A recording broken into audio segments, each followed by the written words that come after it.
राजनीतिक शास्त्र देखेंगे और उसमें उसका जो पहला चैप्टर है लोकतंत्र क्या है और लोकतंत्र क्यों, आज हम उस विषय पर अपने विचार रखेंगे। तो हम देखते हैं देश के अंदर कितनी प्रकार की सरकारें चलती है, तो ध्यान में आता है देश के अंदर दो प्रकार की सरकारें होती हैं। पहला लोकतांत्रिक सरकार और दूसरा गैर लोकतांत्रिक सरकार।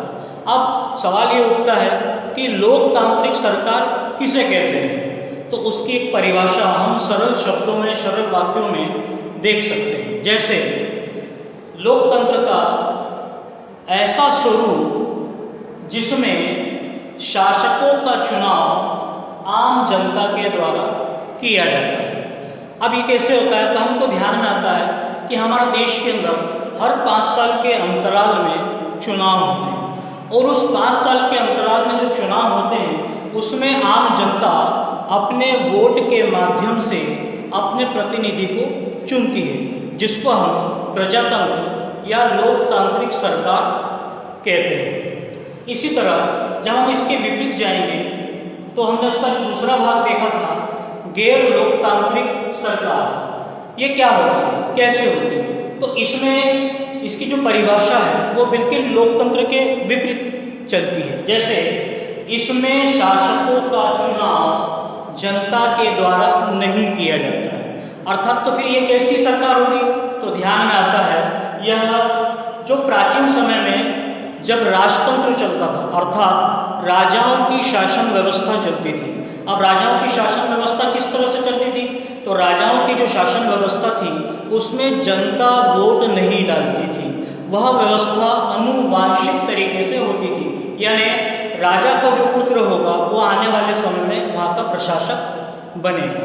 इसी तरह तानाशाह, स्वेच्छाचारी और अफसरशाही, ये सारी जो शासन व्यवस्था है वह गैर लोकतांत्रिक शासन व्यवस्था के अंतर्गत आती है, अर्थात इसमें जनता के द्वारा अपने प्रतिनिधि का चयन नहीं होता है। यह अपने आप अपनी स्वेच्छा से तानाशाही या राजतंत्र वाली व्यवस्था मानी जाती है। अब हम लोकतंत्र की विशेषताओं की बात करते हैं। इसमें कौन कौन सी और कितने प्रकार की विशेषताएं हो सकती है, तो हम इसमें मोटे तौर पर कुछ 5 से 6 प्रकार की विशेषताओं की चर्चा करेंगे। जैसे पहली विशेषता है कि लोकतंत्र में शासकों का चयन जनता के द्वारा किया जाता है। जैसा भी हमने परिभाषा में भी देखा है कि लोकतांत्रिक शासन व्यवस्था में जो प्रतिनिधि का चयन होता है या सरकार का जो चयन होता है वो आम जनता के वोट के द्वारा ही किया जाता है। दूसरी बात, इसमें चुनाव निष्पक्ष होता है। आप देखते हैं कि जब चुनाव जो होते हैं तो वह पूरी तरह से निष्पक्ष होते हैं। तीसरा, चुनाव कराने के लिए एक निष्पक्ष चुनाव आयोग का गठन होता है और वो पूरे देश भर के अंदर निष्पक्ष चुनाव हो उसकी व्यवस्था को देखता है।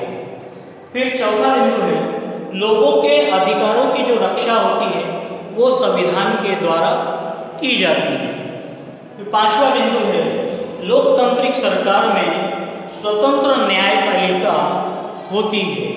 और इसका जो छठवां बिंदु है लोकतांत्रिक शासन व्यवस्था में निष्पक्ष कानून होता है और वह जो कानून है, वह जो नियम है वो सभी व्यक्तियों के लिए एक समान माना जाता है।